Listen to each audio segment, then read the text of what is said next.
Hello, good morning. We're going to study the English 5. We are now in quarter 2, Milk 5. So our topic for today is about verb tenses, which is past tense, present tense, future tense. In this lesson, you are expected to compose clear and coherent sentences using aspects of verb. What is verb? A verb is composed of tense and aspect. A verb tense or the time event indicates past, present, and future actions. Let us read the sentences below. Tita Joanna works hard to send her children in college. She worked as a waitress in a restaurant last year. She will work in a foreign country to support her children's education. Okay, the action words there or the verb are works, worked, and will work. Okay, so these are verb tenses or tense of the verb. When we say verb tenses, tell us when an action is taking place. So there are 3 verb tenses. Okay, before that, there are 4 types of verb aspects, which is simple, progressive, perfect, and perfect progressive. But we are going to discuss only simple aspect of verb. So what is simple aspect? The simple present tense is used to describe general truths and habitual action. So for example for this, the earth rotates around the sun. So the verb there is rotates. Another one, Delia walks to school every day. The action word or the verb is walks. The sun rises in the east. The action word is rises. They spend their vacation in Batanes every year. The action word or the verb is spend. So you are going to remember, if the subject is singular, use the S form of the verb. So the verb there is rotates. Okay, you are going to add S because the subject is singular. This one also has an S because Delia is only one, meaning it is singular. Rises. Okay, there is an S. Spend. Okay, if the subject is plural or the pronouns I and you, use the base form of a verb, meaning you're not going to add S because it is more than one, or what we call the subject is plural. Okay. Now we're going to answer this. Okay, identify the appropriate simple present tense of the verb to be used in each item. So number 1, water is a resource that every living thing cannot live without. I thinks about the importance of water in our daily activities. The learner's answers the questions about conservation. Teacher Mara convinces the children to save water at home and in school. The Science Club proposes a water conservation program for the school. Okay, so these are the answers. So the answer number 1 is.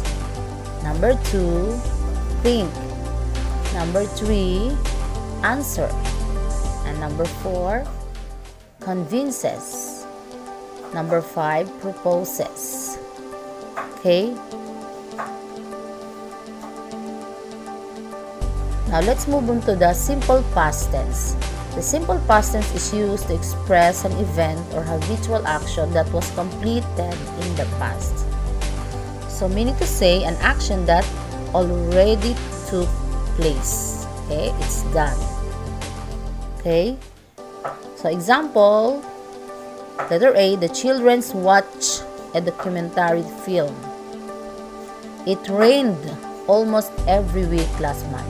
So the action word or the verb is watch. And letter B, rained.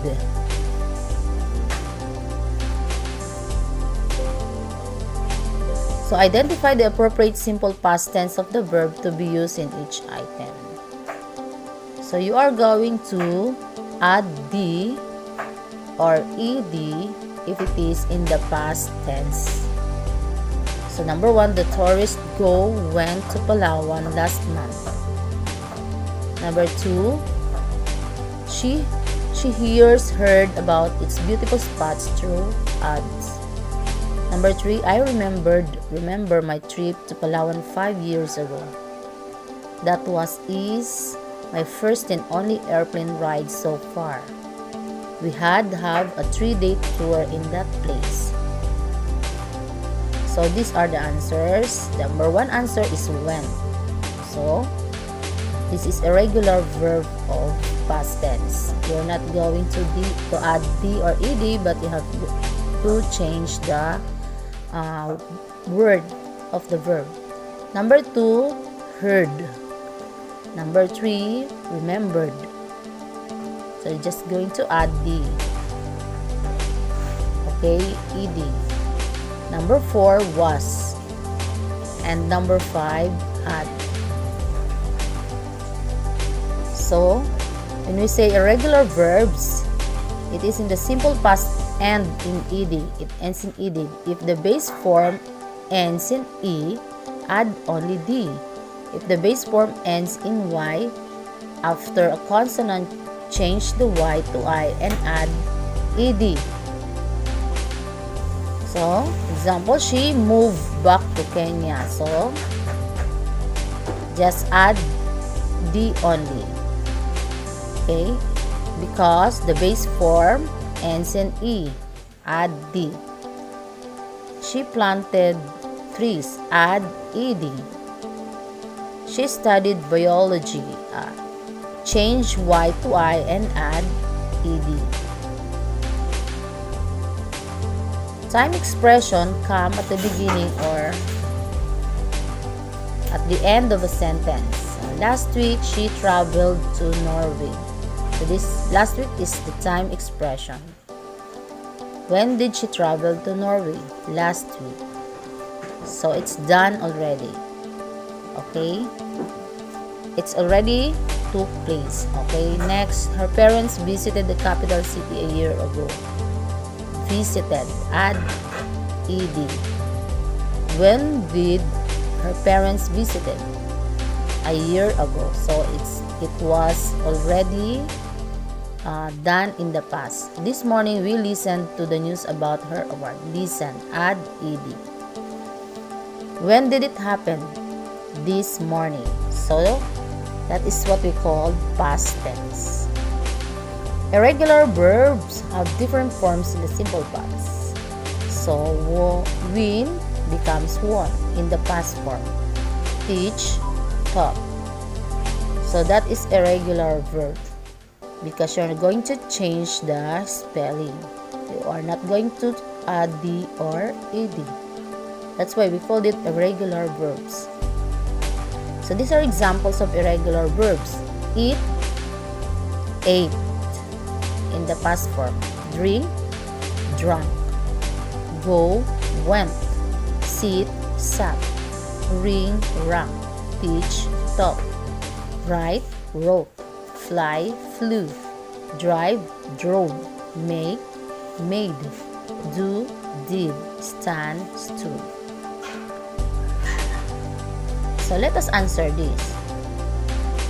Number 1, she blanked her homework last night. So the verb there is do.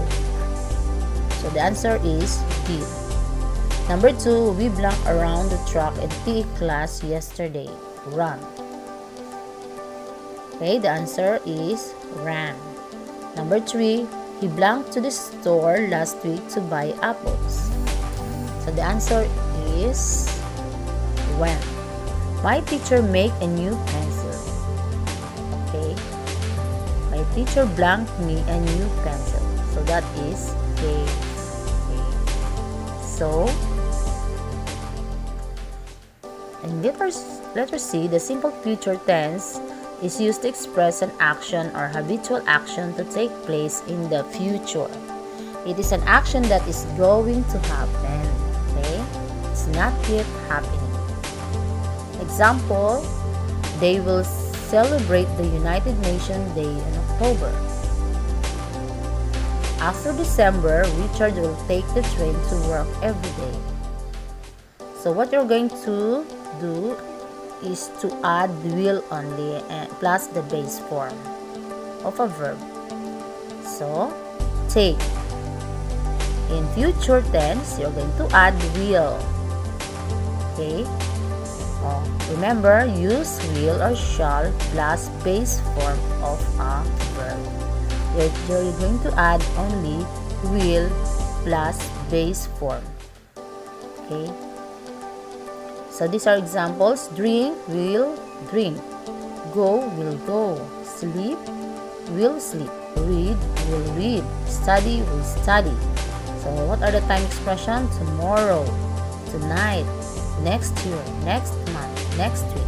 So example for this, I will drink milk tomorrow. My mother will sleep early tonight. So the time expression is tonight. Okay. So for your assignment, you are going to compose a sentence using clean, go, watch, write, and drink. So I have here an example. In the present tense, Mary listens to her teacher every day. Past tense, Mary listened to her teacher yesterday. Future tense, Mary will listen to her teacher tomorrow.